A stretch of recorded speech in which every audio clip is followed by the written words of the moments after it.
新登記會員咧，一定要預先準備嘅就係推薦人嘅會員號同埋後援人嘅會員號。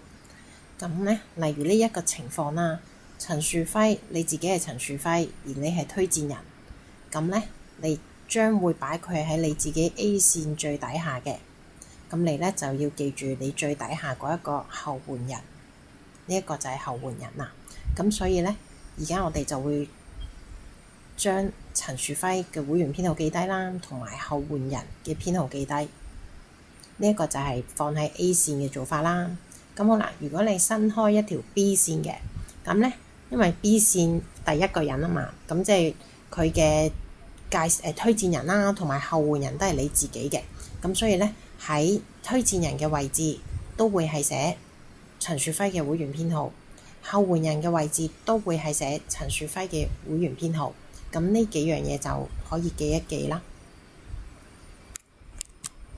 好啦，咁登記會員咧，去返公司嘅網站，撳返加入會員，跟住睇返啲條款細則，可以喺最底下呢度一次過剔嚟做確認嘅。去到呢度啦，就揀返地區，我哋係亞洲香港啦 Hong Kong。跟住會員名咧，一般我哋就會揀身份證第2同第3組字。即係例如陳大文，咁我哋就會揀大文。咁其實點解會咁樣揀呢？就會方便翻我哋日後好多時候會唔記得咗個 login name 啦。咁或者係我哋啲會員朋友咧，佢哋自己都會唔記得咗自己嘅 login name 㗎。咁我哋就用呢個 format 去，就有機會會幫佢 check 得到咯。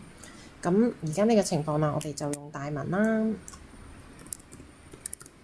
跟住撳確認重複睇下有冇撞名。如果冇撞咧，好似呢個情況咧就可以用得噶啦。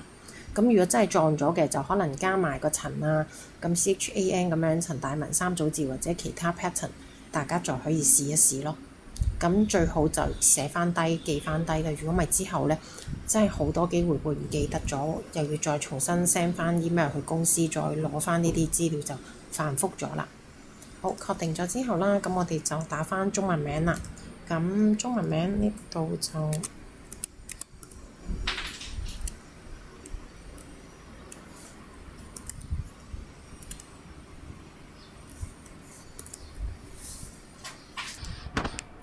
好。咁打完中文名之後呢，咁就打英文名啦。咁一樣啦，英文名呢，佢就好得意嘅，佢唔需要撳個 space 嘅，陳大文就咁就 OK 嘅啦。咁密碼咧，我哋都係會有個 pattern 嘅，就盡量就會用翻出生年月日啦。例如1988年5月5日嘅，咁我咧就會撳880505，因為佢用6位數嘅啫，所以19我就唔用啦。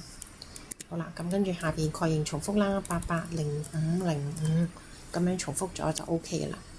咁呢度都係講翻嗰個1988年0505咁樣就寫翻個出生日期啦。身份證號碼咧，亦都係唔需要用個括號嘅。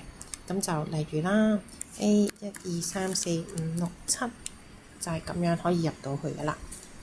身份證啦，之前你或者你嘅朋友咧，佢都已經有身份證提供咗噶啦嘛。咁我哋咧就喺翻選擇文件呢一度啦，就揀翻你個身份證檔案就可以噶啦，撳翻落喺呢度。而手機編號啦，咁我哋記得咧要打852開頭嘅852，跟住就電話號碼啦923咁樣啦。好，電郵地址一樣啦，咁就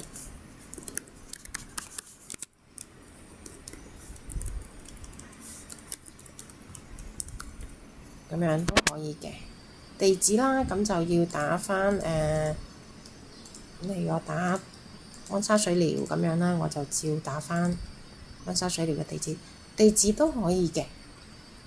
地址都必須要入嘅，因為咧佢唔入係過唔到版嘅。咁留意最緊要，其實呢一度就最緊要大家要知道啦。推薦人呢一度頭先講過啦，點擊翻查詢呢一度先嘅，因為你就咁撳入去咧係入唔到嘅，要喺點擊查詢呢一度撳入去。好，跟住咁就入翻我哋頭先已經記低咗嘅會員編號啦，推薦人號碼要入推薦人先嘅。推薦人號碼，撳呢個查詢掣啦，呢度係啦， 2602247咁我撳完呢個號碼之後呢，我可以撳查詢。